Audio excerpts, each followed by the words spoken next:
नमस्कार दोस्तों, मैं रोशन सैनी और आज हम इनकम टैक्स के क्रम में सेकंड लेक्चर पढ़ेंगे। एग्रीकल्चर इनकम यानी इनकम टैक्स का बेसिक हमने पढ़ा था। उसके बाद सेकंड लेक्चर इनकम टैक्स के एग्रीकल्चर इनकम। और एग्रीकल्चर इनकम को जो इनकम टैक्स एक्ट है, इनकम टैक्स एक्ट कौन सा 1961 और उसकी सेक्शन 2 सबसेक्शन फर्स्ट ए के अकॉर्डिंग किसको डिफाइन किया गया?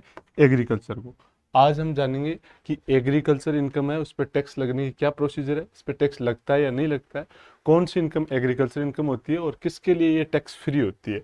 इन सारी कंडीशन पर आप आज हम स्टेप बाय स्टेप पढ़ेंगे। सबसे पहले तो डेफिनेशन ऑफ एग्रीकल्चर इनकम कि एग्रीकल्चर इनकम की डेफिनेशन क्या है, किस इनकम को हम एग्रीकल्चर इनकम में डिफाइन करें। तो सबसे पहले देखो, एग्रीकल्चर इनकम है, उसकी डेफिनेशन है वो सेक्शन 2 सबसेक्शन फर्स्ट ए में डिफाइन किया गया है। अब एग्रीकल्चर इनकम कौन सी होती है? देखो, भारत में स्थित कृषि भूमि, तीन कंडीशन होनी चाहिए। एक तो जो एग्रीकल्चर लैंड है वो भारत में होनी चाहिए। भारत में स्थित कृषि भूमि पे कृषि कार्य करने से जो इनकम होती है, यानी एग्रीकल्चर लैंड इन इंडिया, इन भारत की कृषि भूमि और उसमें कृषि कार्य करने से होने वाली इनकम एग्रीकल्चर इनकम कहलाती है। अब दो सिचुएशन यहाँ पे आई, एक तो भारत में स्थित कृषि भूमि, ये कौन सी है? तो देखो, भारत की जो राजनीतिक सीमा है उस सीमा के अंदर स्थित ऐसी भूमि जिसपे कृषि कार्य किया जा रहा है, वो तो कृषि भूमि हो गई। दूसरा, कृषि कार्य कौन सा है? तो इसमें देखो बहुत बड़ा डिस्प्यूट है कि एग्रीकल्चर इनकम कौन सी होती है या किस कार्य को हम एग्रीकल्चर वर्क माने। तो देखो, सामान्यतः एक केस में सुप्रीम कोर्ट ने ये डिसीजन दिया है कि अगर किसी भी पेड़ पौधे को लगाने से लेकर के और उसकी निराई गुड़ाई खरपतवार हटाना इतने इत्यादि कार्य अगर एक साथ किए जाते हैं तो वो क्या होता है? कृषि कार्य होता है। तो सीधी बात है, बीज को बोने से लेकर के और उसको फाइनल इनकम प्राप्त करने तक के लिए जो भी कार्य किए जाते हैं एक समूह में, वो क्या होते हैं? कृषि कार्य होते हैं। ठीक है, तो इस डेफिनेशन में एक बात ये ध्यान रखनी है कि ऐसे पेड़ पौधे जो अपने आप उग जाते हैं, ऐसे पेड़ पौधे जो अपने आप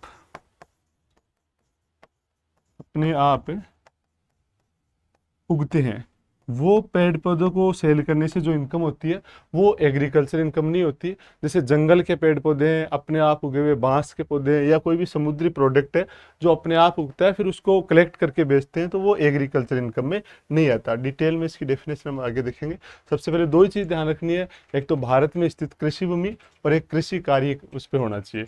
अब कोई ऐसी विदेश में स्थित कृषि भूमि और जिससे कोई भारत का जो रेजिडेंट है वो कोई इनकम रिसीव कर रहा है, तो वो भारत में क्या है, जो भारत में निवासी व्यक्ति है, ऑर्डिनरी रेजिडेंट है, उसी के लिए टैक्स फ्री होगी। बाकी एनआरआई के लिए वो टैक्सेबल होती है।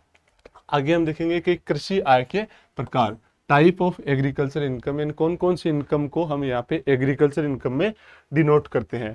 तो सबसे पहले तो देखो, rent receive from agriculture land, यानी आपकी कोई कृषि भूमि है और उसमें आप खुद कोई कृषि कार्य नहीं करते, लेकिन आपने किसी को किराए पर वो दे रखा है, और जिसको किराए पर दिया है वह व्यक्ति इस भूमि पर क्या कर रहा है? कृषि कार्य कर रहा है।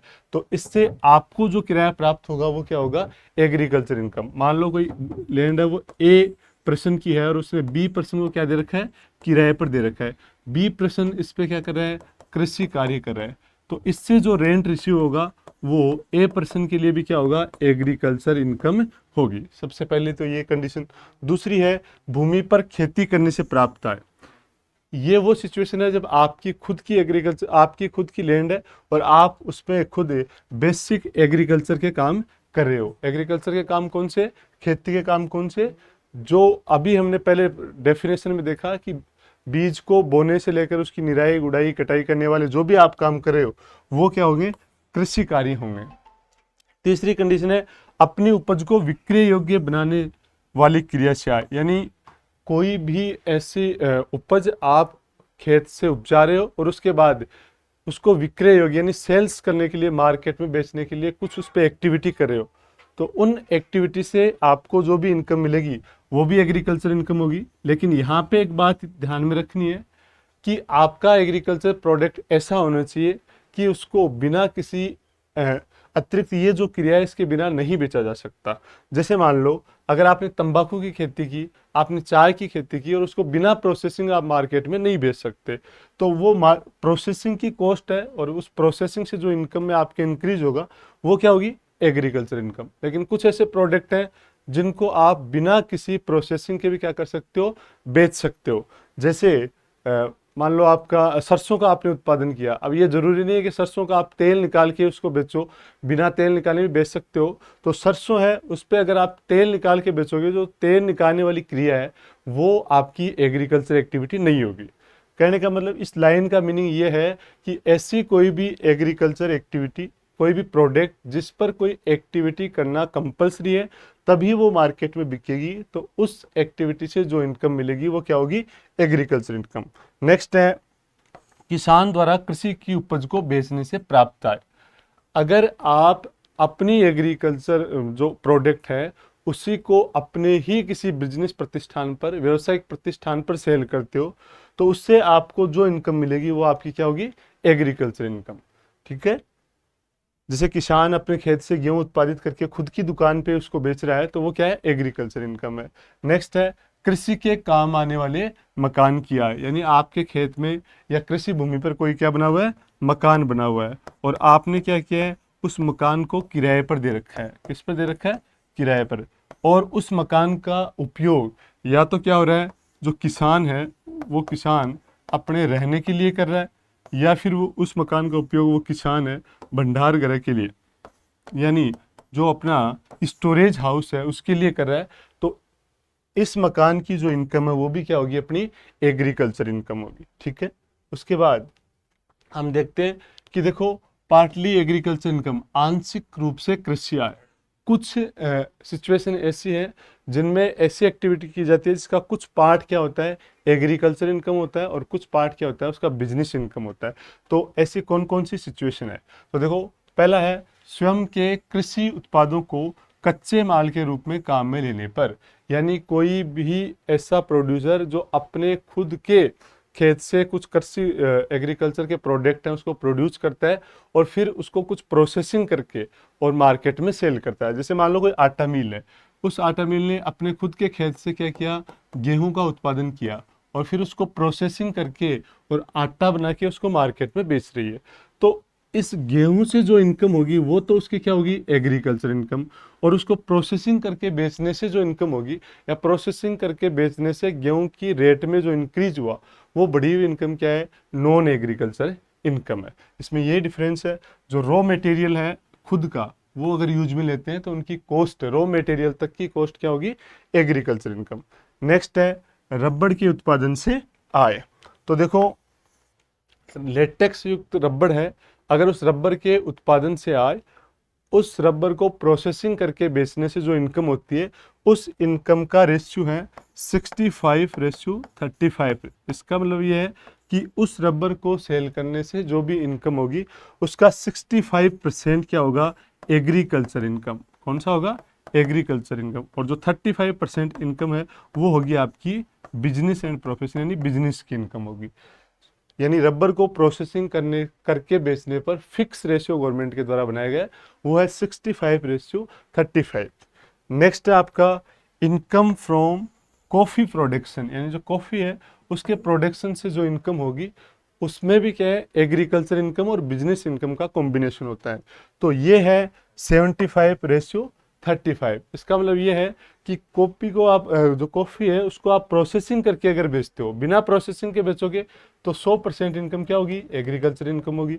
अगर कॉफी को आप प्रोसेसिंग करके बेचोगे तो उसकी 75% इनकम तो क्या होगी, एग्रीकल्चर इनकम। और 25% इनकम क्या है आपकी, नॉन एग्रीकल्चर यानी बिजनेस इनकम होगी। उसके बाद नेक्स्ट है आपका इनकम फ्रॉम टी प्रोडक्शन, इन चाय के प्रोडक्शन से। तो देखो चाय भी जिस रूप में हमें मिलती है उसी रूप में खेतों में प्रोड्यूस नहीं होती, उस पर कुछ प्रोसेसिंग करने के बाद वो हमारे तक आती है।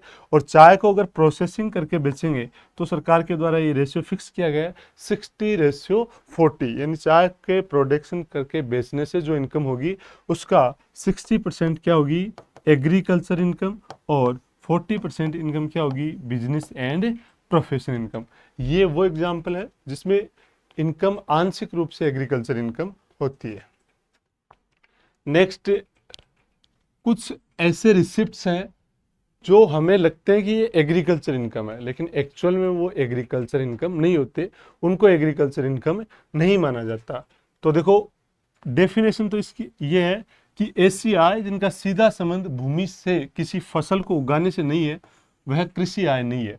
यानी कोई भी ऐसी एक्टिविटी जिसका सीधा संबंध क्या है, भूमि से किसी फसल को उगाने से संबंधित नहीं है, यानी बीज को रोपने, पानी देने, निराई गुड़ाई करने से संबंधित नहीं है, तो वो एग्रीकल्चर इनकम नहीं है। जैसे मान लो कोई कंपनी है, वो पक्के पकाए मटर के खेत है, उस खेत की फसल को क्या कर लेती है, खरीद लेती है और फिर उससे मटर कलेक्ट करती है। या कोई गन्ने का खेत है, उस गन्ने के खेत को क्या कर लेती है, लीज पे उस फसल को खरीद लेती है और फिर उसको कलेक्ट करती है।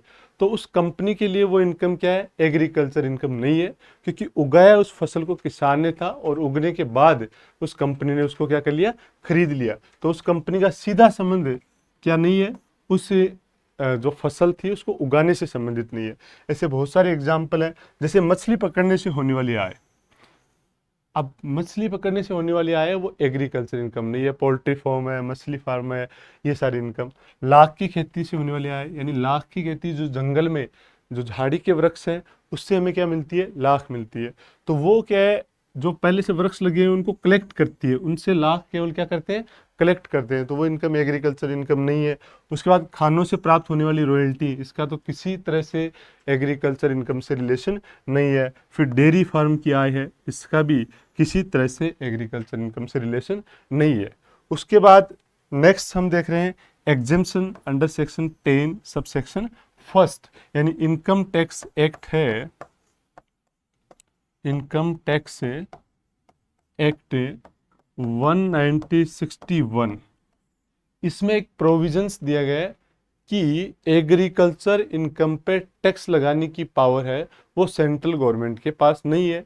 एग्रीकल्चर इनकम पे टैक्स है वो स्टेट गवर्नमेंट लगा सकती है, लेकिन अभी तक किसी भी स्टेट गवर्नमेंट ने एग्रीकल्चर इनकम पे टैक्स नहीं लगाया। इसलिए ये जो सेक्शन 10 सब सेक्शन फर्स्ट है, इसमें एग्रीकल्चर इनकम पर टैक्स का एग्जेम्पशंस दिया गया है।